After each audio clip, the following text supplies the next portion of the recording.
การสร้างแผนเทรดรายวันหรือจะเว้าง่ายๆเลยก็คือการวางแผนก่อนเข้าตลาดในแต่ละมื้อ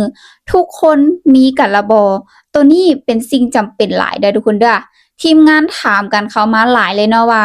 คิมเฮ็ดแนวใดคิมจึงมีกำไรเฮ็ดแนวใดจึงหยุดได้ในแต่ละมื้อ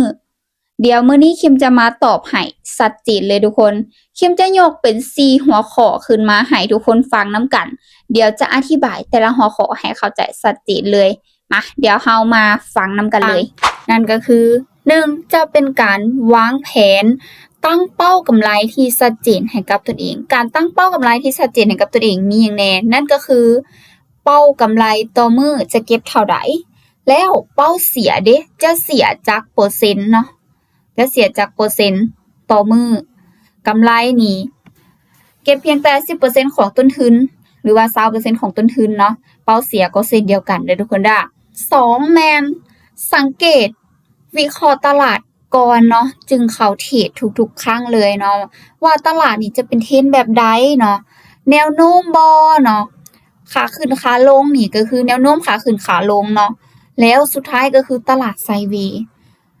ตลาดแบบใดที่จะสามารถหาเงินได้คิมจะแนะนำเป็นแนวโน้มขาขึ้นขาลงเลยถ้าไซด์เวย์นี่ค่อนข้างจะเสี่ยงแน่เนาะค่อนข้างจะเสี่ยงถ้าจะออกบางออเดอร์นี่ก็ได้เนาะแต่บ่แนะนำให้ออกตลอดเด้อทุกคนเด้อเพราะค่อนข้างจะเสี่ยงหนักอยู่สำหรับตลาดไซด์เวย์3การบริหารทุนก่อนที่จะเข้าเทรดคิมจะยกตัวอย่างมาให้เบิ่งเลยทุกคนว่าการเดินเงินนี่หรือว่าการบริหารเงินนี่สำคัญแบบใดเนาะตัวอย่างแม่นงบ100 USDT เนาะกำไรจะเก็บต่อมื้อเท่าใดถ้าแม่นคิมเนาะคิมจะเก็บเพียงแต่ 10% เนาะ 10% ของต้นทุนจะได้อยู่10 USDT แล้วต่อรอบนี่จะเก็บเพียงแต่ 1% ของต้นทุนเท่านั้นถ้าเราตั้งเป้ากำไรหรือว่าวางแผนการเงินแบบนี้แน่นอนนะทุกคนเนาะเราจะสามารถบริหารทุนไปได้แบบยาวนานหรือว่าอยู่รอดในตลาดนั่นเองเป้าเสียเด้เนาะเป้าเสียแม่น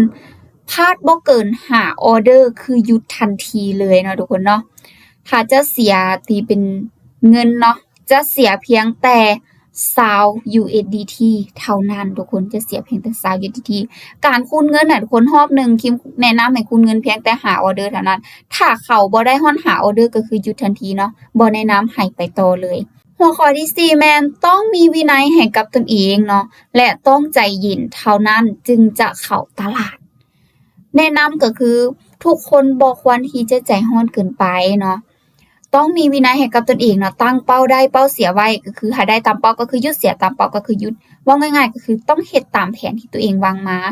ห้ามออกนอกแผนเด็ดขาดห้ามเพิ่มไม่เนาะทุกคนเนาะห้ามเพิ่มไม่ห้ามเทรดตอนที่ตัวเองอารมณ์ร้อนเนาะอันนี้ก็คือเป็นจุดเสี่ยงหลายๆทุกคนเป็นจุดเสี่ยงเลยแล้วสุดท้ายนี่ทุกคนการเทรดการลงทุนมันมีความเสี่ยงแนะนำให้ทุกคนศึกษาดีๆก่อนที่จะเข้ามาลงทุนเด้อ